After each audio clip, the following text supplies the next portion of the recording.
Wih, jam 5 Jebray. Buat kamu yang harus berkantor di tengah COVID-19, menghadapi new normal adalah keharusan. Video ini coba memandu kamu-kamu nih guys yang harus masuk ke kantor. Pertama, sebelum berangkat kerja, jangan lupa lindungi mata, mulut, hidung dengan kacamata dan masker. Setelah masuk transportasi umum, jangan lupa guys bersihkan tangan setelah menyentuh gagang pintu atau barang di fasilitas umum. Sesampai di kantor, pastikan kamu melakukan disinfeksi barang-barang termasuk pakaian. Kemudian jangan lupa cek suhu pakai termogun. Oh iya, pastikan barang-barang dari orang lain bersih ya guys, seperti misalnya kartu ini.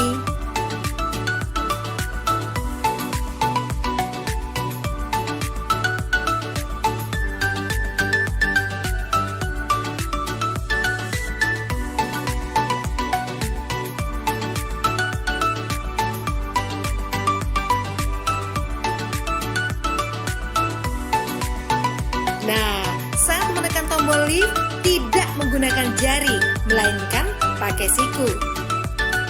Saat sampai di ruangan atau meja kerja, bersihkan kembali barang-barang secara detail. Ingat guys, barang Anda jangan diletakkan di lantai. Oh iya, sebelum beraktivitas, biasakan mencuci tangan ke toilet. Saat di toilet, ingat bukanya pakai siku. Kemudian saat di wastafel, buka atau tutup keran dengan siku. Di meja kerja sering banget nih kita menerima telepon. Ingat ya, bersihkan gagang teleponnya. Begitu pula saat kamu menerima paket atau dokumen atau juga uang. Pastikan guys dalam kondisi bersih dan pakai hand sanitizer. Begitupun saat kamu sedang meeting.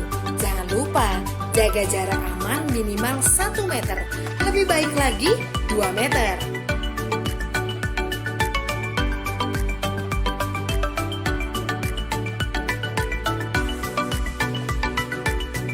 Ya, lagi zaman new normal begini, lebih baik kamu bawa makanan sendiri. Dan pastikan pantry bersih. Pastikan juga tim cleaning service membersihkan secara berkala, mulai dari barang-barang di dapur seperti microwave, handle kulkas, meja makan, botol-botol, pokoknya semua deh.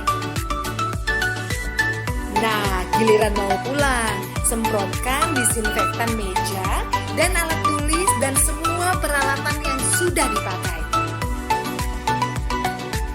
Saat sampai di rumah, ingat ya guys, biasakan membuka dengan siku.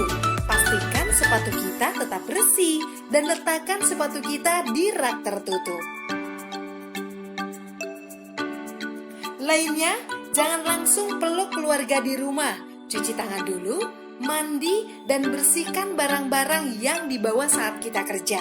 Ribet banget sih ya guys, tapi kita mesti biasakan dengan new normal ini, biar kita tetap bisa bekerja dan selamat.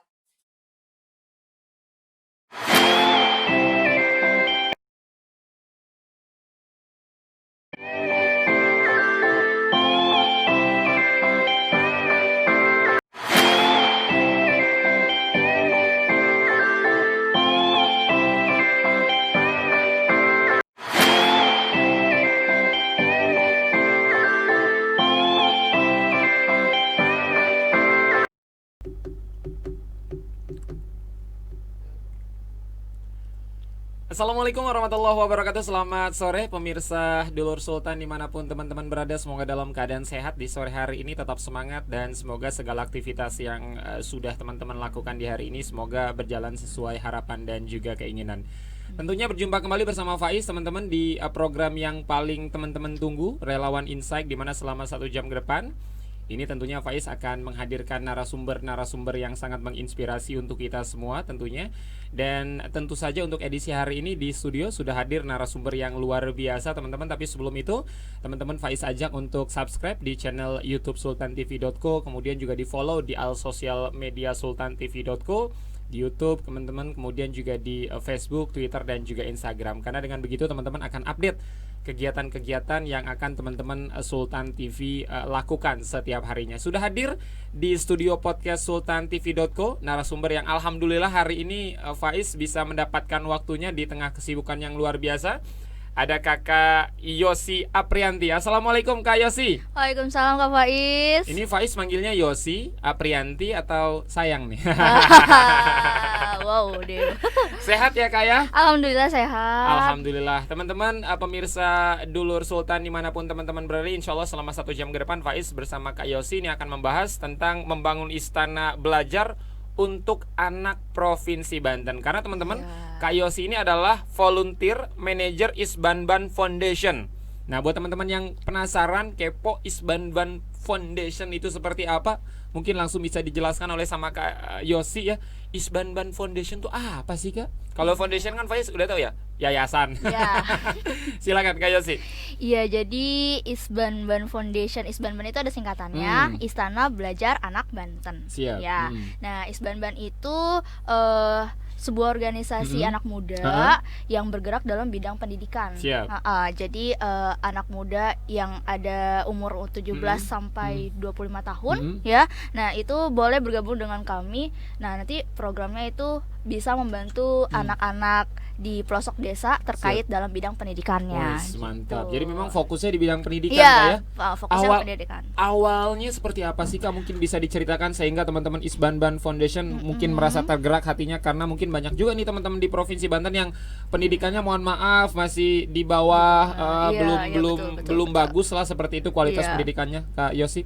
Iya, jadi sebenarnya Isbanban Foundation ini awalnya bergerak dalam proyek social project. Waktu itu ada keadaan bencana alam, yaitu banjir di salah satu kabupaten, yaitu Kabupaten Serang pada Rincang. Nah, gerakan sosial ini diinisiasi oleh Kak Panji Ajis, kemudian ada forum OSIS Banten sama Banten Muda saat itu. Jadi awalnya sih kita rencananya cuma mau ngasih sembako ya, ngasih bantuan ke korban banjir.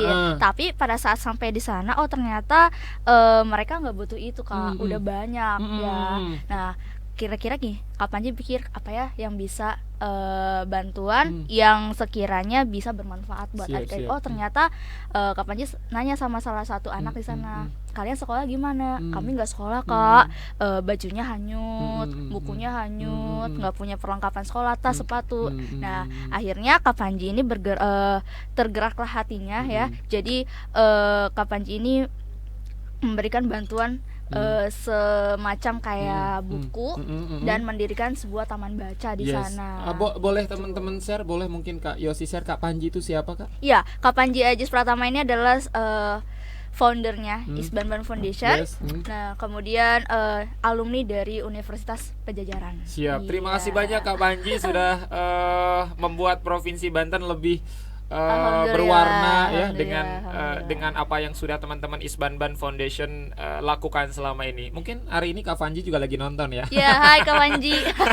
Mohon izin nih. Siap. Tapi mungkin teman-teman yang saat ini menyaksikan sultantv.co Kak di program Relawan Insight. Mungkin kegiatan-kegiatan selama ini, kegiatan-kegiatan dari Isbanban Foundation mungkin bisa di-share. Selain pendidikan mungkin apalagi Kak? Oh, selain pendidikan kita sebenarnya punya 3 program nih Kak ya. Ada Learning Center. Kemudian ada Isbanban Leadership Academy dan yang terakhir ada Isbanban Dream Scholarship. Jadi kalau Learning Center itu kegiatan minggu belajar kita. Jadi setiap minggu relawan terjun ke lapangan ke desa masing-masing. Kita punya 7 desa di kota kabupaten provinsi Banten. 7 desa. 7 kota ya, 7 desa di 7 kota kabupaten provinsi Banten. Ada Kota Serang, Kabupaten Serang. Berarti itu di setiap kabupaten kota ada satu Kak ya? Iya, ada diwakili, satu, siap. diwakilin satu. Jadi setiap hari Minggu relawan terjun ke lapangan, ke desa-desanya untuk ngajarin si adik-adik. Nah gitu. Kalau Isbanban Leadership Academy ini kegiatan si relawannya. Relawannya itu kegiatannya semacam diberikan kelas pelatihan untuk menumbuhkan rasa leadership dari anak-anak relawannya. Siap. Sama yang terakhir itu ada Isbanban Dream Scholarship, itu adalah jenis program beasiswa, di mana kita memberikan beasiswa kepada adik-adik yang kurang mampu dalam finansial tapi berprestasi. Siap. Jadi buat teman-teman pemirsa ngalor ngidul ya, jadi memang luar biasa apa yang sudah teman-teman Isbanban lakukan ya, pemirsa relawan Insight ya. Nah, Kak Yosi, sejauh ini ada berapa volunteer di teman-teman Isbanban Foundation? Kita udah berdiri 7 tahun. Ya, kita berdiri di 10 Februari 2013. Kalau total relawan itu udah banyak, Kak, hampir 500-an relawan udah kami tanggung ya. Tapi kalau untuk di angkatan yang sekarang, di angkatan yang ke-7 2020 itu kita punya relawan sekitar 145. Wow, itu 145 tersebar di 7 desa dan 7 kabupaten di Provinsi Banten. Betul. Siap. Berarti teman-teman Isbanban dari tahun berapa sih, Kak? 2013. 2020, 7 tahun, Kak ya? Iya. 7 tahun kan bukan waktu yang sebentar, juga bukan waktu yang mudah melewati masa-masa betul. sulit, juga pernah mungkin dilakukan oleh teman-teman. Yang menarik adalah teman-teman memberikan beasiswa untuk teman-teman yang kurang mampu tapi mereka memiliki IQ yang luar biasa. Betul. Untuk 2020 sudah berapa banyak beasiswa yang teman-teman salurkan di Isbanban Foundation, Kak Yosi? Kurang lebih, ini beasiswanya untuk adik-adik ya, bukan untuk relawan. Kurang lebih sekitar 20 anak. 20 anak. Iya, 20 anak dibeasiswakan sampai lulus nih rencana, insya Allah gitu. Tapi tidak dibayar semuanya gitu ya. Kami cuma membantu sebisanya.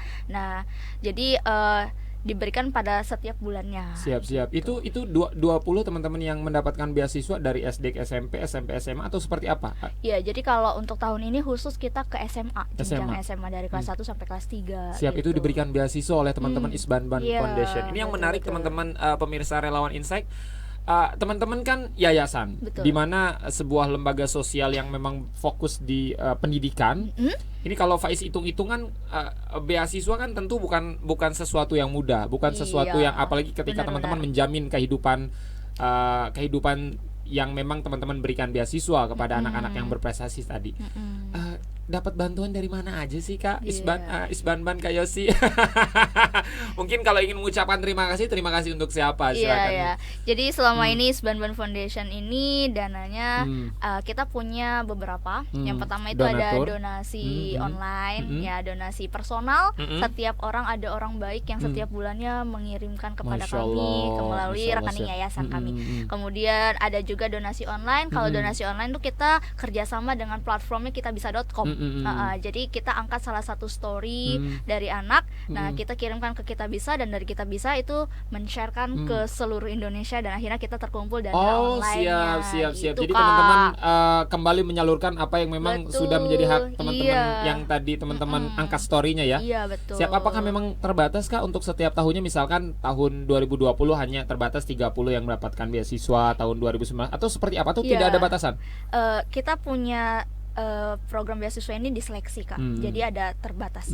Terbatas sih. Jadi memang mereka melalui proses yang nggak mudah. Iya, nggak Kalau prosesnya sendiri mungkin bisa di-share, Kak, seperti apa sih, Kak? Mulai dari awal mereka mendapatkan beasiswa sampai dengan akhirnya mereka dapat. Cair ya. Jadi prosesnya itu ada 2 seleksi, 2 tahap. Ada seleksi berkas. Kalau seleksi berkas tuh biasa kita kirim biodata, raport, esai, kemudian foto rumah, sama foto kartu keluarga. Nanti kita lihat di situ yang benar-benar emang kan ada tuh ya, kadang anaknya banyak tapi udah pada nikah tapi tinggalnya tetap satu rumah. Nah itu kan biayanya menanggungin semua ya, akhirnya bisa berakibat sama si adik-adik yang masih sekolah. Siap. Nah, apakah nanti ketika teman-teman yang mendapatkan beasiswa tadi dari Isbanban Foundation, Kak, ini kan ketika kita ngomongin SMA jenjangnya 3 tahun gitu kan, atau SMA sederajat, apakah nanti di tengah jalan atau di kelas 2 misalkan atau di kelas 1 mereka tidak berprestasi, beasiswanya bisa dicabut, atau itu mutlak mereka dapatkan selama 3 tahun? Iya, kita juga melihat dari progres signifikansi raport ya. Jadi ada tahapnya juga, ada prosesnya juga, dan kita juga punya syarat kalau misalkan raportnya itu agak turun, itu bisa jadi beasiswanya akan kita cabut. Siap. Jadi itu melatih teman-teman yang mendapatkan beasiswa untuk tetap giat belajar. Iya, harus itu. Jangan sampai teman-teman ketika sudah dapat beasiswa justru leha-leha kayak nilai rapotnya jeblok dan lain sebagainya. Pernah kejadian nggak sih, Kak?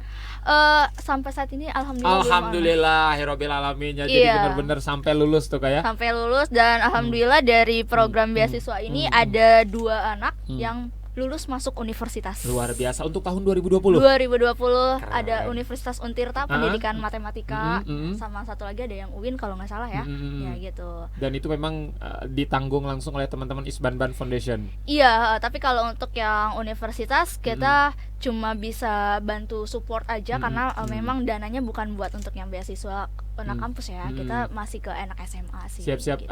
Kak Yosi kan sudah lama tentu terjun di dunia pendidikan seperti ini. 2013 Inbanban lahir di Provinsi Banten dan sekarang sudah hadir di 7 kota kabupaten di Provinsi Banten dan 7 di setiap kelurahan di 7 kota ya kabupaten di Provinsi Banten. Kemudian kalau Kak Yosi kan tadi dari 2016.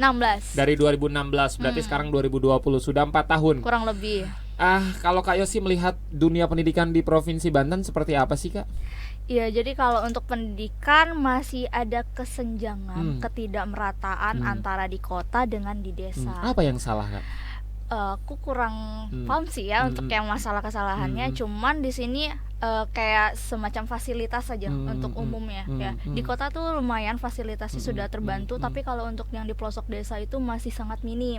Terutama sekolah-sekolah negeri dan sekolah-sekolah swasta. Kalau sekolah negeri sih itu udah oke lah ya, tapi kalau untuk sekolah swasta di sini saya rasa masih sangat-sangat minim gitu. Dan kemarin tuh untuk pendaftaran juga pakai sistem zonasi ya. Sebenarnya saya agak kurang setuju sih untuk sekolah yang menggunakan sistem zonasi. Karena ada yang rumahnya di situ tapi karena beda kecamatan atau kelurahan dia nggak bisa sekolah di yang dekat rumahnya. Dan gitu. banyak hal ketika sistem zonasi itu dilakukan. Banyak kalau di Serang ada sekolah yang tutup ya, kayak. Iya, aduh. Pak nggak nyebut lah sekolahnya. Iya, I know. Karena efek zonasi tadi kayak. Iya, aku kurang setuju sih yang di situ. Siap. Jadi memang kalau dari kacamata Kak Yosi memang kesenjangan antara di kota dan di desa kayak. Kalau kita ngomongin Kota Serang sendiri, apakah memang sudah merata, Kak, khusus untuk di Kota Serang? Rata-rata sih sudah merata ya, kecuali ya sekolah-sekolah yang swasta aja sih yang tadi itu. Pernah nggak sih Kak Yosi menemukan teman-teman yang ingin mendapatkan beasiswa kemudian mereka punya semangat belajar yang tinggi tapi kondisi rumahnya tidak memadai, kemudian juga kondisi sekolahnya juga tidak memadai, tapi mereka punya IQ yang memang di atas rata-rata, seperti apa, Kak? Contohnya kalau dari Isbanban, kita punya adik binaan di Lebak. Sajira. Di situ di Sanding nggak punya sinyal sama sekali, Kak, dan tidak punya internet ataupun mau apapun di situ. Akses jalan pun juga susah karena kondisi orang tuanya di sana cuma bertani. Kemudian untuk sekolah mereka harus jalan kaki berapa puluh kilometer dari jauh, jadi harus berangkat subuh-subuh. Dan anaknya tetap mau sekolah karena punya keinginan ingin sekolah. Masya Allah. Gitu. Jadi memang ini sebuah tamparan keras tentunya untuk kita semua, kayak tidak hanya untuk pemerintah tentunya, tapi untuk kita semua bagaimana adik-adik kita yang tinggal di kota dengan sangat nyaman mengenyam pendidikan walaupun sekarang masih di rumah aja ya. Betul. Dengan segala kendaraan yang dipunya, tapi teman-teman kita di pelosok desa Kak ini masih memimpikan pendidikan yang nyaman. Bahkan mereka untuk menempuh ke sekolah saja ini harus berjam-jam jalan kaki dengan kondisi jalan yang tidak bagus, melewati lumpur, kali dan lain sebagainya. Ketika sampai di sekolah pun kadang timbul masalah baru nih, Kak, biasanya kalau masalah-masalah di sekolah, terutama teman-teman yang di pedalaman, adalah keterbatasan guru, Kak ya. Jadi muridnya sudah semangat, tiba-tiba nyampe sekolah kadang gurunya 6 kelas cuma diajar 3 atau 4 guru. Jadi sehingga kelelahan ini mungkin perlu diperhatikan. Iya, benar. Untuk daerah-daerah yang memang jauh terjangkau Kak ya, dari ibu kota provinsi Banten. Kak, tentu dari 2013 sampai dengan 2020 sudah banyak memberikan beasiswa untuk adik-adik kita yang ada di provinsi Banten. Kalau hitung-hitungan angka, Kak, dari 2013 sampai 2020 sudah berapa banyak beasiswa yang diberikan oleh teman-teman Isbanban Foundation? Jangan dijawab, Kak. Kita break sebentar, teman-teman. Jangan kemana-mana, tetap di Relawan Insight Sultan TV.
Yes, masih di Sultan TV teman-teman, tentunya di program kesayangan kita bersama Relawan Insight, dan tentu saja teman-teman di segmen berikutnya. Tadi kalau di segmen pertama Faiz sudah banyak bertanya ke Kak Yosi, ini relawan dari Isbanban Foundation, bagaimana teman-teman Isbanban Foundation yang memang saat ini terus berkiprah untuk majukan dunia pendidikan di Provinsi Banten. Tadi sempat ke pending Kak Yosi, Ya. sudah berapa banyak dari 2013 kalau kita hitung-hitungan kisaran saja sampai 2020 teman-teman yang dibantu oleh teman-teman Isbanban Foundation?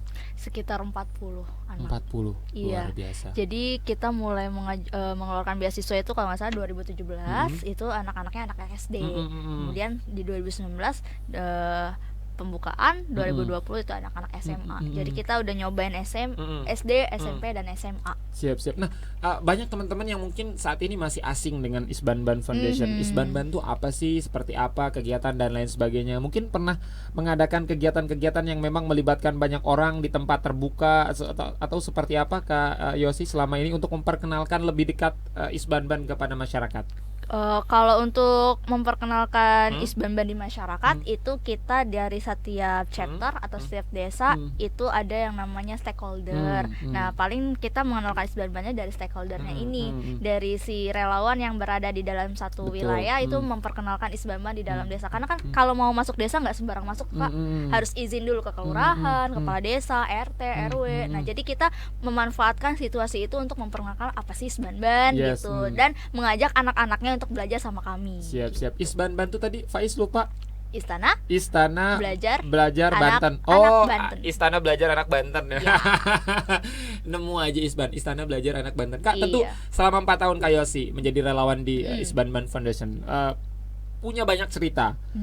Cerita yang menyenangkan, lebih menyenangkan, sangat menyenangkan.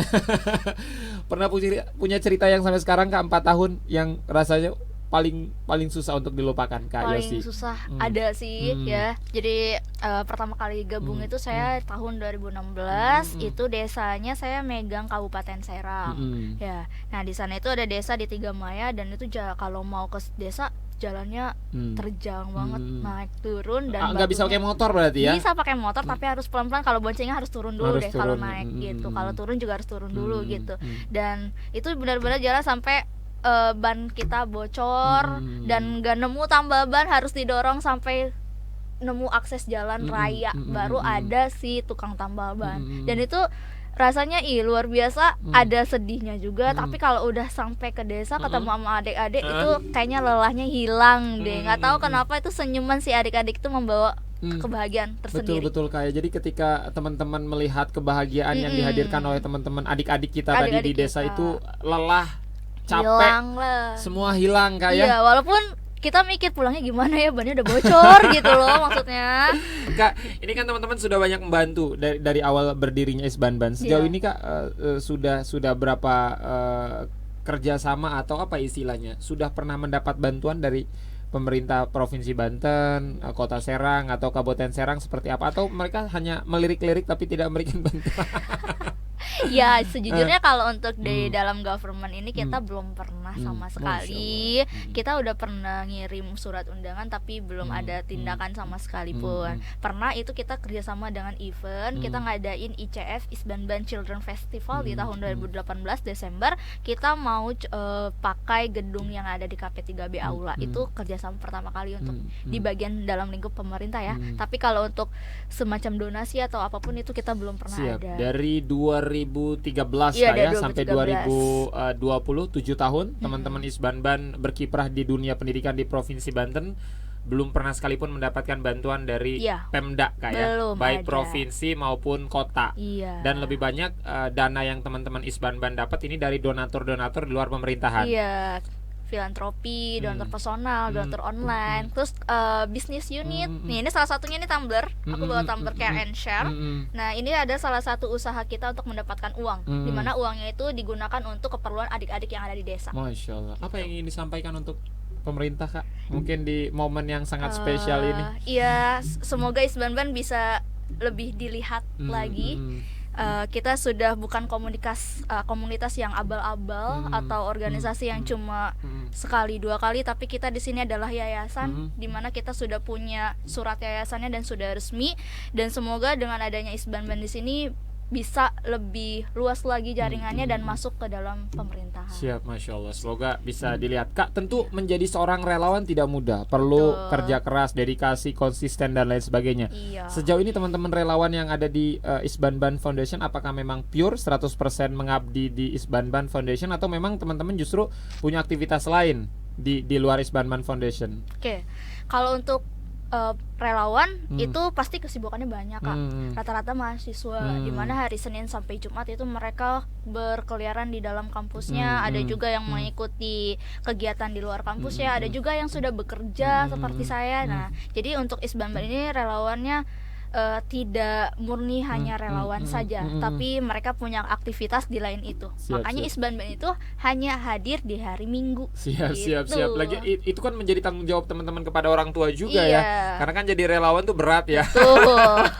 Kayak sih apa yang tadi sudah sempat Faiz singgung di awal-awal, bahwa kan tidak semua orang memilih jalan hidup untuk menjadi seorang relawan. Karena tadi relawan itu adalah sebuah pekerjaan yang memang dituntut kita untuk loyalitas, kemudian juga menuntut kita untuk benar-benar tidak memikirkan hal-hal yang memang sifatnya materialistis, kayak lebih ke arah panggilan jiwa, lebih ke arah kita apa yang akan kita bisa berikan untuk daerah kita, seperti itu. Apa yang pertama kali membuat Kak Yosi tergerak, kayaknya gue harus jadi relawan deh, buat apa? Pertama kali tuh bisa terpikir untuk jadi relawan seperti apa, Kak Yosi? Pertama kali itu sebenarnya kan belum paham banget sih tentang relawan ya. Jadi kan aku kuliahnya di Bengkulu, jauh, cuma dengar aja nih Isbanban dari 2013 gitu kan. Cuman ngikutin programnya, oh ternyata ngajarin adik-adik gitu. Sementara aku kuliahnya ngambil jurusannya pendidikan, udah searah banget sih walaupun beda tingkat. Aku SMA, si adiknya SD gitu.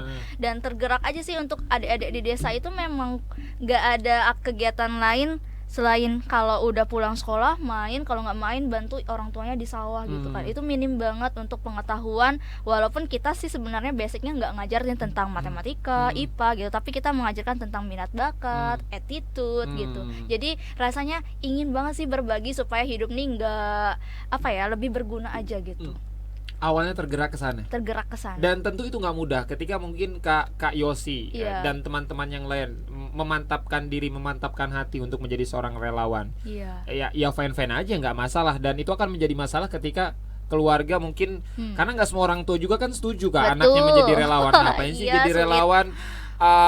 Tidak menghasilkan gitu, kayak bahasa kasarnya seperti itu. Tidak banyak menghasilkan sesuatu, dan orang tua tentu ingin anaknya lebih berhasil daripada menjadi seorang relawan. Apa waktu itu yang Kak Yosi sampaikan ke orang tua? Sebenarnya kalau dari sisi keluarga emang udah tahu nih anaknya emang nggak bisa diem pertama. Kemudian mengajukan mau pengen jadi relawan Isbanban. Apa itu relawan? Ngajar-ngajar kayak gini gitu. Alhamdulillah sih orang tua sampai saat ini support terus. Akhirnya masih bertahan sih di 4 tahun ini. Jadi emang kalau untuk relawan Isbanban itu yang pertama harus ada restu dari orang tua. Kalau misalkan restu dari orang tua itu nggak ada, ya kedepannya akan berat. Betul, karena bagaimanapun restu orang tua itu wajib ya Kak ya.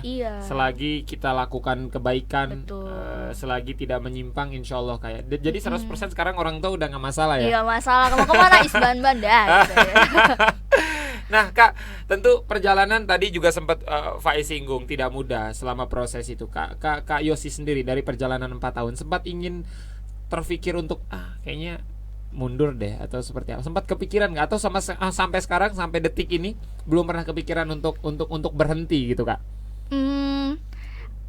Ada waktu itu di kedua tahun ya, karena kan saya kebetulan diamanahin jadi project officer, ketua yang di desa. Kayaknya udah 2 tahun saya jadi project officer, kayak udah deh mundur aja gitu, kasih kesempatan yang lain. Nah nggak disangka akhirnya ketika mau mundur Kak Panji ini memberikan kayak kayak motivasi kayak gitu, dan akhirnya saya masuk lagi aja, join lagi kayak relawan Isbanban gitu, dan sampai sekarang alhamdulillah nyaman-nyaman aja. Siap-siap Kak, ngomongin soal yayasan yang memang bergerak di bidang pendidikan. Tentu kalau di Provinsi Banten menurut Faiz kan nggak cuma Isbanban kayak, ada mungkin yayasan-yayasan lain yang walaupun bukan bergerak di bidang pendidikan yang lain. Sejauh ini Kak pernah menjalin kayak semacam apa ya, silaturahmi, sowan atau ngobrol-ngobrol seperti apa dengan foundation yang lain yang ada di Provinsi Banten seperti apa Kak?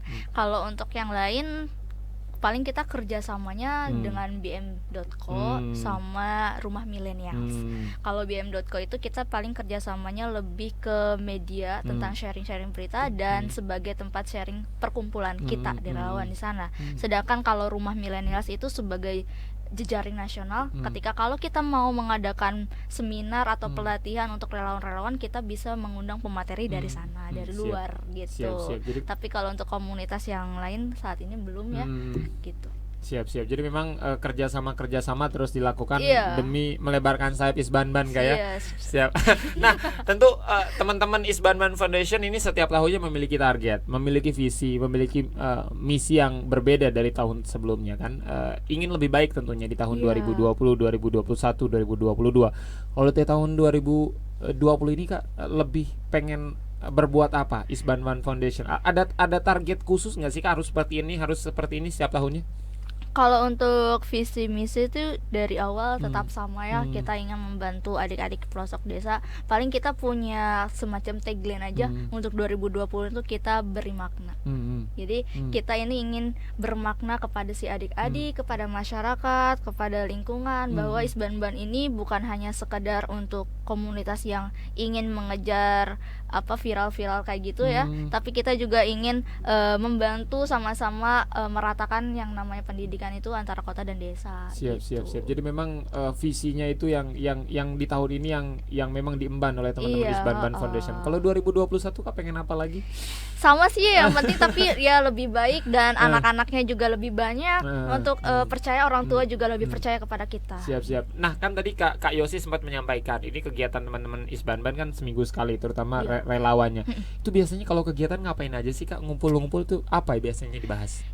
Kita ada kurikulumnya sama kayak sekolah-sekolah, tapi kurikulumnya nih versi Isbanban, ada RPP-nya. Jadi kita tuh untuk tahun 2020 ini mengangkat tema 21 apa ya, kayak abad 21 gitu untuk mengajarkan attitude. Saya lupa namanya. Jadi kita mempelajari kolaborasi, komunikasi, kemudian kerjasama dan segala macamnya. Jadi kita di situ mengajarkan tentang itu, tentang sikap. Jadi kan sekarang itu kalau sekolah pasti mainnya, kalau K13 pasti selalu diskusi. Nah, anak-anak desa itu diskusi masih dikatakan masih minim lah. Bagaimana sih cara berdiskusi, bagaimana cara untuk berbicara di depan orang banyak. Nah, kita itu lebih ke situ supaya tidak malu gitu. Karena skill-skill 21 abad ini itu yang dibutuhkan untuk di masa depan yang akan datang. Siap. Jadi memang kegiatan setiap minggunya itu luar biasa, sudah terkurikulum. Sudah ada kurikulumnya. Itu dari jam berapa sampai jam berapa biasanya? Kita mulainya dari jam 9 sampai jam 12 siang maksimal. 9 pagi ya? 9 pagi sampai jam 12 siang. Itu full berarti Kak ya? Full. Berarti kalau kemarin COVID itu bertatap muka kah atau virtual Kak Yosi? Tidak sama sekali. Karena kalau virtual itu berat Kak. Pertama, kalau di desa susah sinyal, kemudian kita juga tidak tahu keadaan orang tuanya memiliki handphone ataupun tidak. Jadi akhirnya kita putuskan untuk sementara ini diliburkan terlebih dahulu sampai pemerintah mengatakan COVID ini tidak lagi KLB. Siap. Berarti teman-teman yang setiap minggu berjumpa itu bersamaan di 7 kelurahan, 7 kabupaten kota itu waktunya bersamaan. Dengan relawan-relawan yang berbeda tentunya Kak. Iya, dengan relawan berbeda, wilayah yang berbeda, itu berapa banyak biasanya Kak relawan yang terlibat dalam satu kelurahan itu? Dalam satu wilayah itu sekitar 15 sampai 20 orang. Relawan. Iya, jadi kasarnya tuh relawan bisa pegang satu relawan satu anak. Atau satu anak 2 relawan. Siap. 15 relawan yang hadir setiap minggu dikali 7 kelurahan atau 7 wilayah, banyak Kak ya? Iya banyak, sekian. Luar biasa. Apa sih Kak yang tadi siapa punten foundernya? Panji aja. Kak Panji, apa yang sering disampaikan oleh Kak Panji ke teman-teman biar teman-teman tetap semangat dan tetap berdedikasi untuk membangun Isbanban lebih baik lagi? Iya, jadi Isbanban ini kan bentuknya relawan. Relawan itu bekerjanya suka dan rela ya. Jadi selalu menanamkan jiwa-jiwa peduli dan berbagi. Kemudian selalu respect terhadap lingkungan sekitar, dan kita juga tidak bisa memungkiri kalau misalkan pada saat waktu yang lain kalau misalkan relawannya itu ada kesibukan gitu. Jadi selalu pesannya jadikan Isbanban ini sebagai rumah, karena kalau udah rumah ketika pergi dia akan kembali. Siap. Ada kemungkinan nggak sih Kak teman-teman Isbanban ini tidak hanya hadir di 7 wilayah di Provinsi Banten, mungkin menyasar wilayah lain di luar Provinsi Banten? Berarti satu yang bagian itu provinsi Kota Tangerang. Kota Tangerang. Iya. Tangerang Selatan atau Kota Tangerang? Kota Tangerang. Kota Tangerang. Kota Kenapa Tangerang. Kak? Karena Ya sih. pertama kita belum ada sumber daya yang mau membuka dan mencari desa yang ada di Kota Tangerang. Kota itu kita kesulitan banget Kak untuk nyari desa di tengah kota gitu. Walaupun di sini Kota Serang juga terlihatnya ya aman-aman aja ya, tapi kalau kita telusuri di Sepang itu ada salah satu desa. Nah, desanya itu emang untuk internet pun sinyal susah terkendali. Sepang. Iya, Sepang. Yang berjarak 15 sampai 20 menit dari alun Kota Serang iya, ya. Iya, alun. Sepang masuk ke dalam. Gitu. Itu untuk si Isbanban Kota Serang. Nah, iya. Bagaimana jarak yang ditempuh dengan 4 sampai 5 jam Kak ya? 15 menit aja masih begitu ya? Iya, 15 menit aja begitu. Siap. Jadi memang peluangnya untuk menambah wilayah itu ada Kak? Iya, ada. Rencana sih 2021 ini kita bisa buka, mudah-mudahan Covid-nya hilang, kita bisa buka desa di Kota Tangerang jadi lengkap 8 wilayah. 8 kabupaten kota di Iya. Provinsi Banten. Nah, kalau keluar dari Provinsi Banten berarti namanya berubah mungkin Kak, bukan Iya, Isbanban ya. betul. Jadi memang Isbanban. Isbanwil. Apa itu? Wilayah. Nah, jadi memang teman-teman pemirsa relawan Insight, ini luar biasa apa yang sudah teman-teman Isbanban lakukan ya, berkontribusi dunia pendidikan di Provinsi Banten. Tentu saja Faiz nanti akan kembali berbincang-bincang bersama relawan Isbanban Foundation. Ini Kak Yosi Aprianti yang sudah hadir di studio podcast relawan Insight di hari ini teman-teman. Tapi kita sejenak break di sini aja.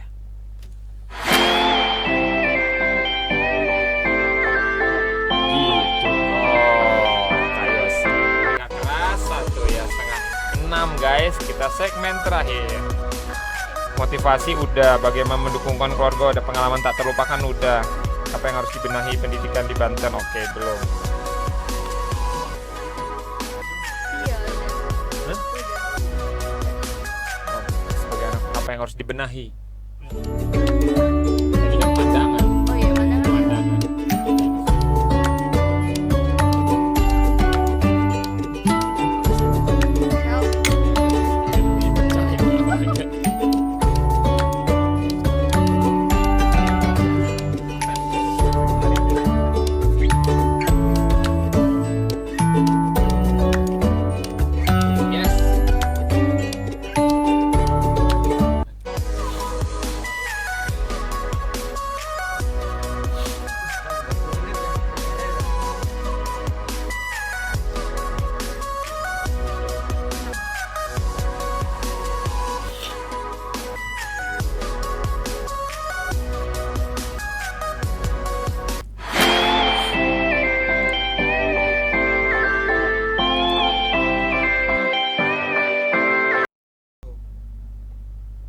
Kayak sih Ya. kita bersulang dulu. Siap. Mantap.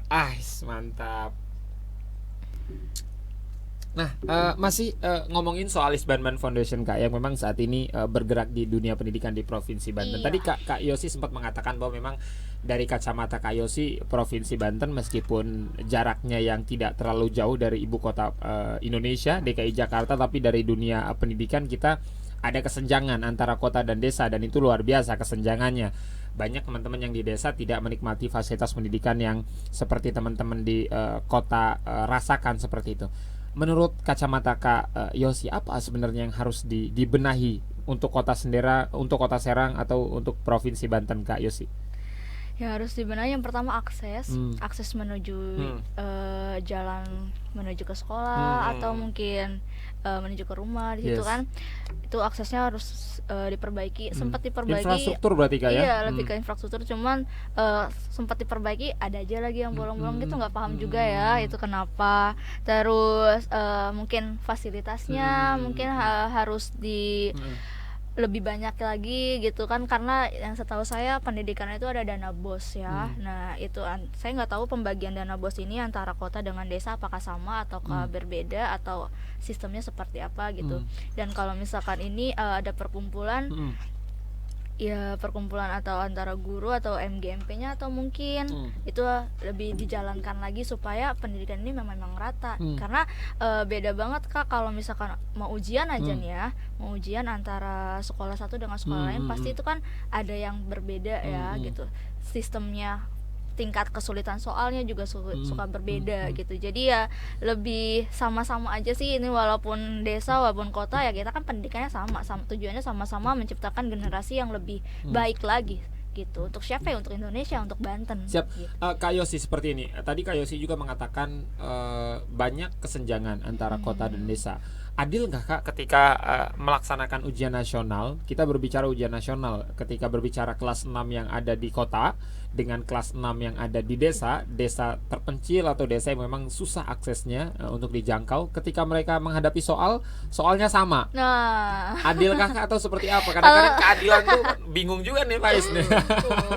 Kadang-kadang soalnya sama nih antara soal yang ada di desa dan kota. Seperti apa Kak Yosi? ya kalau saya pribadi, pandangan pribadi itu kalau untuk soalnya yang sama itu apa ya, kurang adil sih.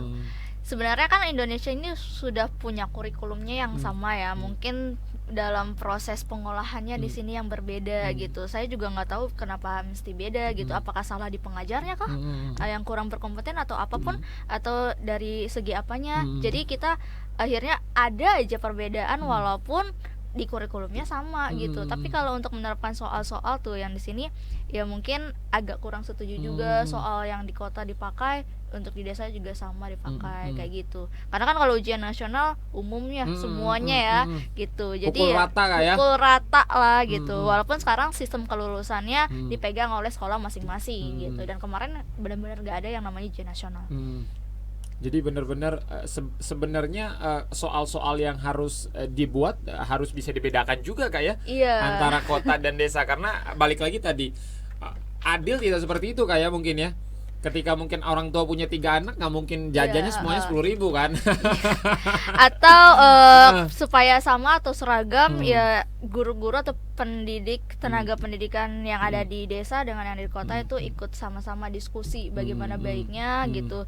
Jadi semuanya guru ini punya ilmunya yang sama gitu. Jadi jangan terbatasan dengan ya tadi karena fasilitas yang di kota udah menggunakan laptop, yang di desa masih menggunakan kapur gitu kan. Ya itu kan udah beda banget fasilitasnya gitu. Jadi udah jauh. Kalau misalkan pakai laptop infokus, guru nggak perlu nulis-nulis lagi. Akhirnya waktunya lebih banyak diskusi, anak-anak lebih banyak pengetahuannya. Sedangkan di desa guru harus menulis dengan menggunakan kapur atau spidol, dan itu kan memakan waktu yang cukup lumayan. Siap. 2020 Kakak temukan banyak teman-teman di desa yang ketika menjelaskan terutama Dewan Guru masih menggunakan kapur. Oh, kalau untuk kapur mungkin ada, tapi sedikit ya beberapa. Rata-rata sekarang udah menggunakan whiteboard. Ya. Karena zaman 2020 ya. Zaman saya sih dulu masih pakai kapur ya. Karena ngebul kayak kalau kapur ya. Sekarang udah whiteboard kan diisi itu tintanya, diisi. Nah, kalau dari kacamata Kak Yosi yang sudah lama fokus di pendidikan, apakah teman-teman di desa sebenarnya punya peluang untuk mereka hidup lebih baik lagi Kak? Kalau kadang-kadang kan semangat aja nggak cukup Kak ya. Mereka punya semangat yang tinggi untuk belajar, tapi ketika dites beberapa soal mereka tidak bisa menjawab soal itu. Apakah mereka yang tidak punya kompeten untuk menjawab, atau mereka justru karena mereka tidak ada wahana atau tempat buat mereka menggali ilmu lebih dalam lagi, dalam artian gurunya nggak terlalu kompeten Kak? Itu berbeda dari sudut pandang masing-masing ya. Jadi kalau misalkan ya memang si anak ini untuk semangat emang udah harus punya dari si pribadinya sendiri ya. Tapi kalau untuk pelajaran itu balik lagi ke gurunya. Mau ditempatkan di kota atau mau ditempatkan di pelosok desa pun, guru harus berkompeten menguasai ilmunya dan mempunyai cara tersendiri untuk menyampaikan ilmunya, sehingga anaknya yang tadinya tidak tahu menjadi tahu gitu. Siap. Kak, tentu selama ini juga teman-teman Isbanman Foundation, Kak Yosi tidak hanya bersentuhan langsung dengan adik-adik ya, yang ada di desa-desa yang maupun adik-adik yang ada di kota. Tentu juga pernah bersentuhan dengan Dewan Guru. Biasanya apa sih yang paling banyak curhatan dari teman-teman, terutama tenaga pendidik di desa atau di kota? Kalau untuk curhat sih kita kayak belum pernah, Kak. Ya, soalnya kan kalau acara Isbanman itu cuma hari Minggu, sedangkan hari Minggu kan sekolahnya tutup ya. Paling kita cuma dengar dari keluhan si adik-adiknya aja, Kak banyak PR kayak gini kan. Padahal K13 ini sebenarnya waktunya kan udah lama, harusnya sih nggak usah ada PR gitu. Jadi kan lebih banyak ke diskusi. Nah makanya kita lebih ngebantu bagaimana sih cara adiknya ini berinovasi dalam diskusi, lebih berani memberikan pendapat di depan kelasnya, depan teman-temannya minimal, dengan depan gurunya tidak malu lagi gitu. Nah, Siap. Jadi memang polanya harus berubah kayak enggak sama dengan pola tahun 2000-an atau 90-an kayak. Jadi kalau yang ngasih PR itu udah enggak 2020 banget kayak. Tapi masih ada sih. Kalau sekarang kan apalagi daring ya, lebih banyak ketugas. Jadi memang buat teman-teman tenaga pendidik yang masih suka ngasih PR ini luar biasa. Misalnya kan pelajaran itu banyak kayak.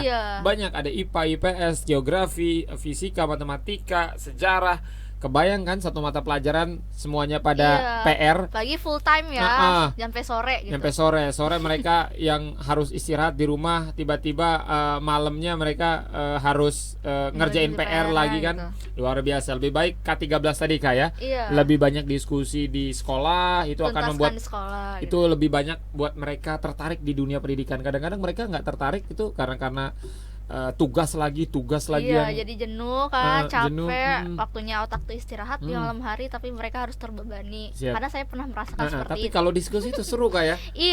Jadi diskusi enak. Kita yang berbicara dengan teman kita yang ilmunya ada gitu, sampai yang semuanya jadi tahu deh. Siap. 2020 bukan PR-PRan lagi lah. Harus banyak diskusi lah ketimbang banyak PR ya. Kasihan adik-adik.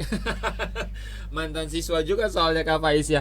Kak, mungkin tadi ketika Kak Yosi hadir di wilayah-wilayah yang tadi sudah Kak Yosi sebutkan, itu antusias dari adik-adik kita yang ada di desa seperti apa sih Kak?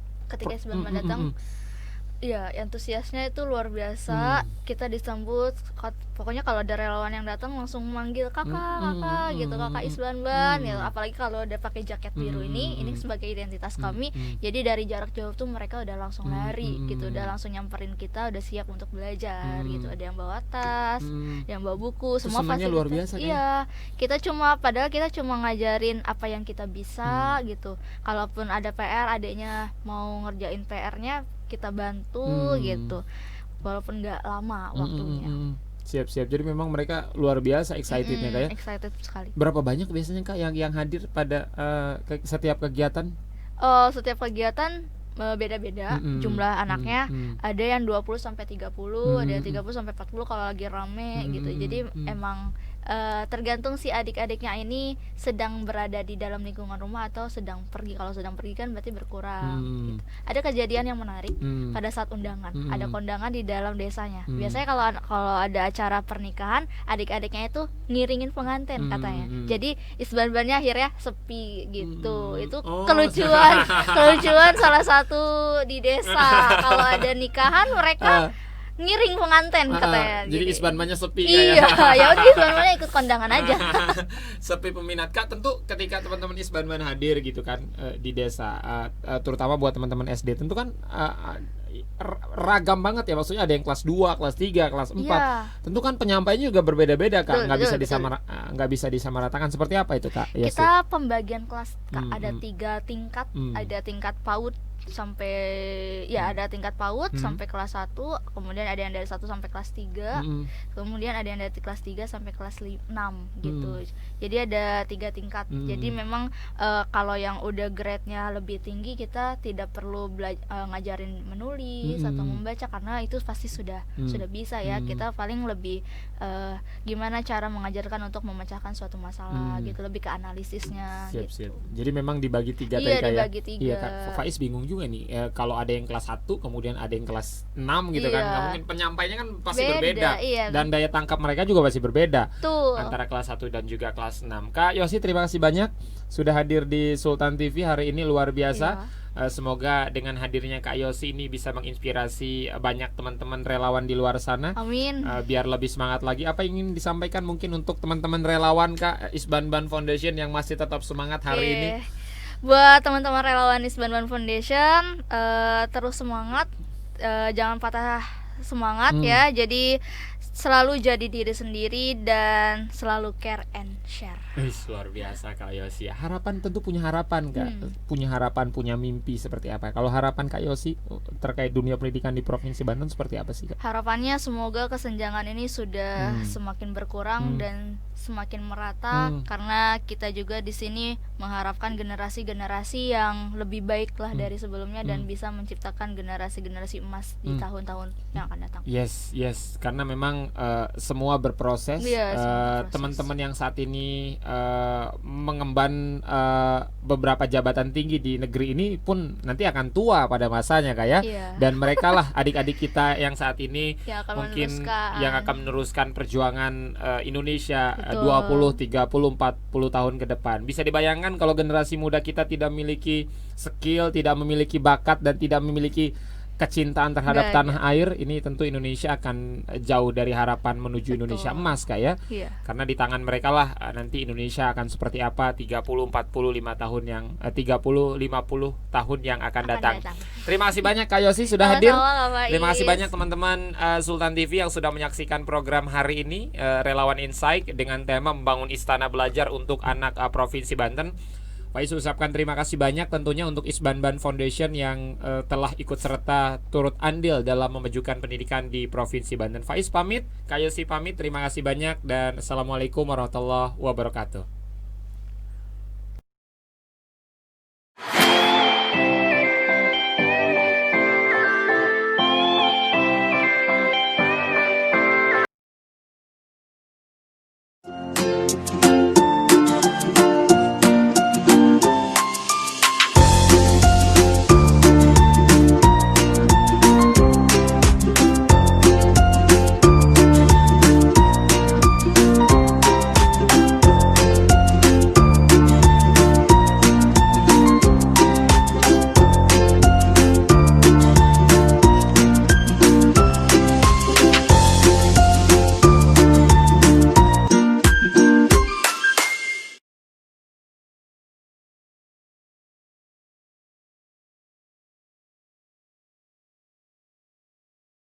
Buat kamu yang harus berkantor di tengah COVID-19, menghadapi new normal adalah keharusan. Video ini coba memandu kamu nih guys yang harus masuk ke kantor. Pertama, sebelum berangkat kerja, jangan lupa lindungi mata, mulut, hidung dengan kacamata dan masker.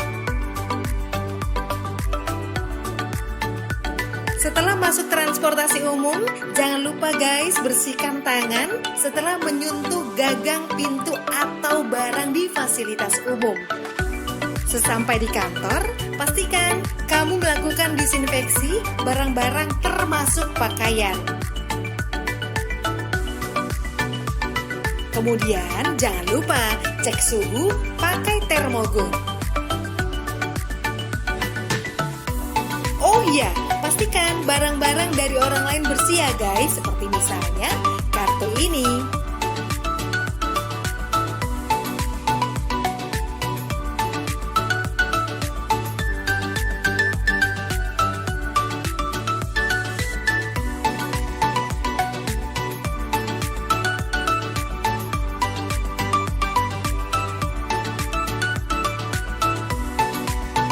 Nah, saat menekan tombol tombol lift tidak menggunakan jari, melainkan pakai siku.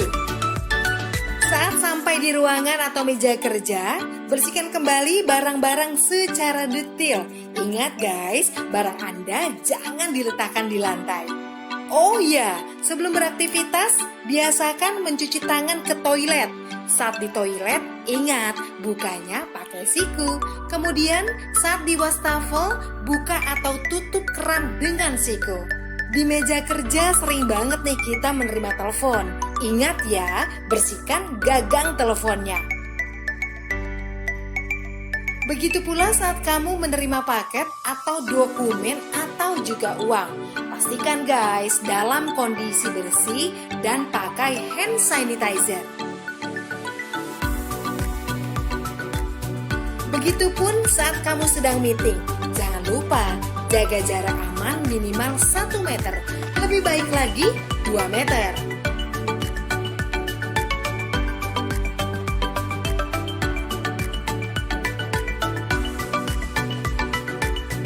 Ya, lagi zaman new normal begini, lebih baik kamu bawa makanan sendiri. Dan pastikan pantry bersih.